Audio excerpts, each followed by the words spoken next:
Salut à tous et bienvenue dans Contradico. Aujourd'hui, nous allons parler du sujet proposé par Janvier. D'ailleurs, n'hésite pas à aller sur sa chaîne, il fait des tutos super sympas. Et du coup, son sujet était les écrans pour l'éducation des enfants, c'est trop bien.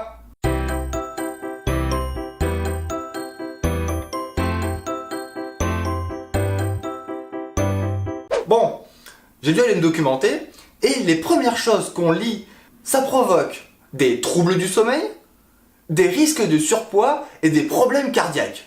Enfin, je sais pas toi, mais moi quand je dis ça, j'ai l'impression que c'est moins dangereux d'envoyer mon enfant en colonie de vacances à Tchernobyl que de lui filer ma tablette pour qu'elle joue à Candy Crush. Bon, on est d'accord, il faut clairement dédramatiser. Les drogues, la malbouffe, ça c'est des choses qui sont mauvaises pour la santé. Le problème avec les écrans, c'est l'utilisation qu'on en fait. Et donc, pour ça, l'Académie des sciences a sorti une règle qui s'appelle le 3, 6, 9, 12. Voilà, c'est pas super original, mais en gros, elle donne une règle pour, à partir de 3 ans, 6 ans, etc. Qu'est-ce qu'il faut faire avec les enfants face aux écrans? Donc tu pourras retrouver cette règle dans la description, mais en gros, qu'est-ce qu'elle dit? Elle dit deux choses. La première, c'est qu'un enfant ne doit surtout pas, surtout quand il est jeune, ne doit pas être inactif quand il est devant un écran. Si tu le mets devant un dessin animé, ça va pas aller.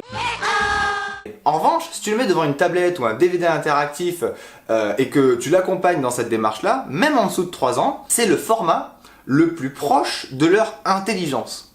Bon, et en plus, ça t'évite de dépenser une fortune pour des jouets qu'il va utiliser 3 minutes et à les mettre dans un coin de sa chambre et qu'il va plus jamais s'en servir. La deuxième chose sur laquelle met en garde l'Académie des sciences, c'est le temps passé devant la tablette. Mais en fait, le problème serait exactement le même avec toute autre activité qu'un écran.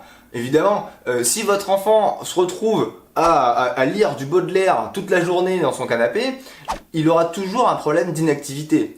Et comme tu as pu le voir l'an dernier, il y a un jeu qui a fait le buzz, s'appelait Pokémon Go. Ce jeu est complètement venu révolutionner la façon d'utiliser les smartphones. Tu étais obligé pour y jouer de te déplacer. En utilisant la géolocalisation, derrière ça te permettait de débloquer des choses dans le jeu. Ça a permis à des jeunes de sortir beaucoup plus de chez eux, ça a permis à des gens de rencontrer d'autres personnes, ça a permis à d'autres aussi de redécouvrir sa ville et tout ça c'était dans un smartphone. Moi par exemple, en un mois j'avais parcouru 100 km rien qu'avec l'application. Alors ok, et quand il s'agit de PC, de jeux de PC, tu es peut-être un ado ou tu es peut-être parent d'un ado qui est tout le temps fourré devant son PC. Tu l'entends crier, hurler.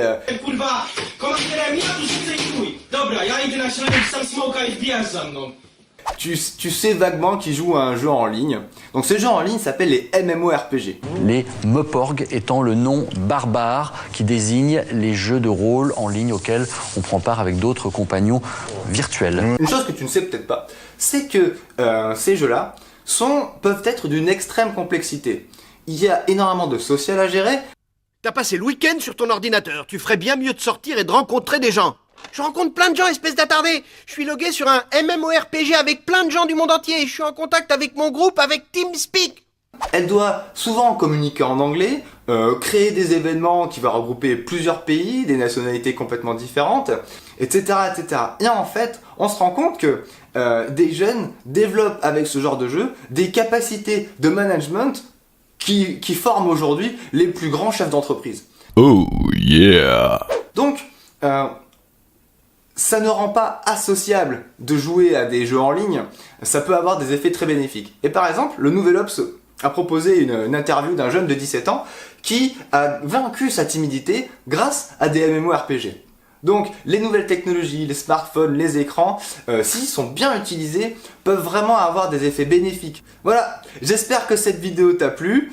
Si ça t'a pas plu, n'hésite pas à me le dire dans les commentaires. Si ça t'a plu aussi, même un petit commentaire, ça fait toujours plaisir. Le prochain thème, on va s'attaquer à le concept de billes, de billes d'eau, de bulles d'eau fait en algues. Et donc on va voir un peu comment ça fonctionne et est-ce que c'est une vraie bonne idée ou pas.